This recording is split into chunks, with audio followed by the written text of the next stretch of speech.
বন্ধুরা তোমরা কেমন আছো? মিনি কিচেনে রান্না করব ওলকপির ঘন্ট।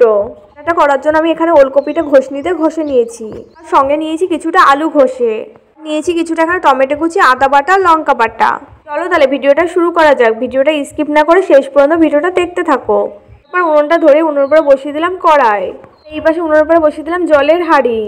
ওলকপি কিন্তু আমাদের জমিতেই চাষ করা হয়, সেখান থেকে আমি ওলকপিটা নিয়ে এসেছি।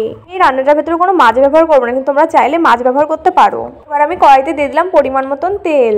কিছুক্ষণ পর কড়াইয়ের তেলটা গরম হয়ে গেলে তার মধ্যে সোমবারের জন্য দিয়ে দিলাম জিরে। তারপর কড়াইতে দিয়ে দিলাম কুচি করে রাখা আলু।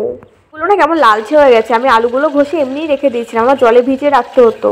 আলুটাও আমি ঘষনিতে ঘষে নিয়েছি। আমি খুন্তি দেবো, আলুটা ভালো করে নাড়াচাড়া করে দিলাম। আলুটা কিছু সময় ভালো করে ভেজে নেব। তারপর আলুর ভেতরে দিয়ে দিলাম কুচি করে না ওলকপি। কপি দেওয়া হয়ে যাওয়ার পর খুন্তিতে ভালো করে নাড়াচাড়া করে দিলাম। ওলকপি, ফুলকপি, বাঁধাকপি এগুলোর কেমন একটা গন্ধ থাকে, এইভাবে যদি ভাপ দিয়ে নেওয়া হয় বা ভেজে নেওয়া হয় তাহলে কোনো গন্ধ থাকে না। তার জন্য আমি তেলের পরে জিরে দিয়ে ওলকপিটা এভাবে ভেজে দিচ্ছি। ওলকপির ভেতরে দিয়ে দিলাম পরিমাণ মতন লবণ। লবণ দেওয়া হয়ে যাওয়ার পর খুন্তিতে ভালো করে নাড়াচাড়া করে দিলাম। হয়ে যাওয়ার পর কিন্তু ওলকপির থেকে হালকা জল গলবে, সেই জলটা শুকিয়ে নিতে হবে। তোমরা যদি এখন আমার চ্যানেলটা সাবস্ক্রাইব না করে থাকো অবশ্যই মনে করে দেবে। আর তোমার কাছে যদি ভিডিওটা ভালো লাগে তাহলে একটা লাইক করে দেবে। পাশে থাকা বেল আইকনটা অবশ্যই মনে করে প্রেস করে রেখো, যাতে আমার পরবর্তী ভিডিওর নোটিফিকেশন সবার আগে তোমার কাছে পৌঁছায়। এবার ওলকপির ভেতরে দিয়ে দিলাম পরিমাণ মতো হলুদ গুঁড়ো।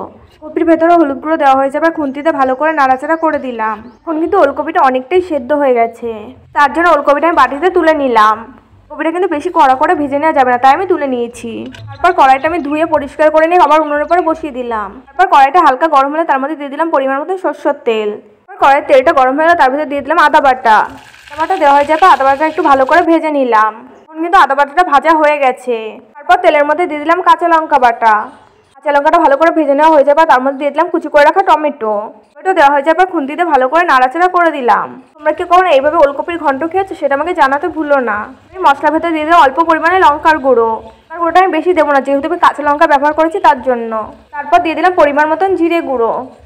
কিছু দেওয়া হয়ে যাবে, মশলাটা আমি খুন্তিতে ভালো করে নাড়াচাড়া করে দিলাম। এখন কিন্তু সব মশলাগুলো ভালো করে কষিয়ে নিতে হবে। এখন কিন্তু আমার মশলাটা কষিয়ে নেওয়া হয়ে গেছে, দেখো মশলার থেকে তেল ছেড়ে দিয়েছে। আমি মশলার মধ্যে দিয়ে দিলাম যে ওলকপি আর আলুটা আমি ভেজে রেখেছিলাম সেটা।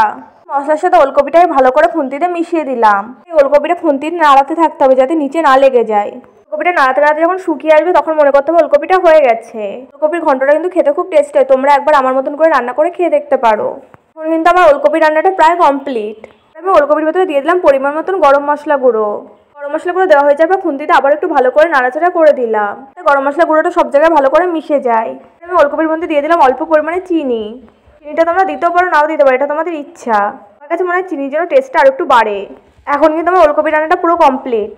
এখন দেখো এই ওলকপির ঘন্টটা দেখতে কতটা সুন্দর লাগছে। এবার আমি ওলকপির ঘন্টটা বাটিতে তুলে নিলাম। বন্ধুরা তোমাদের কাছে আজকে মিনি কিচেনের রান্নাটা কেমন লেগেছে আমাকে কমেন্ট করে জানাতে ভুলবে না। ওলকপির ঘন্টটা কিন্তু খেতে হয়েছিল খুব টেস্টি। তোমরা আমার মিনি কিচেনে আর কি রান্না দেখতে চাও সেটা আমার কমেন্ট করে জানাতে পারো, তাহলে আমি তোমাদের পছন্দ মতন রান্না করে দেখাতে পারি। তোমাদের যদি ভিডিওটা ভালো লাগে লাইক, কমেন্ট, সাবস্ক্রাইব, শেয়ার করতে একদম ভুলবে না।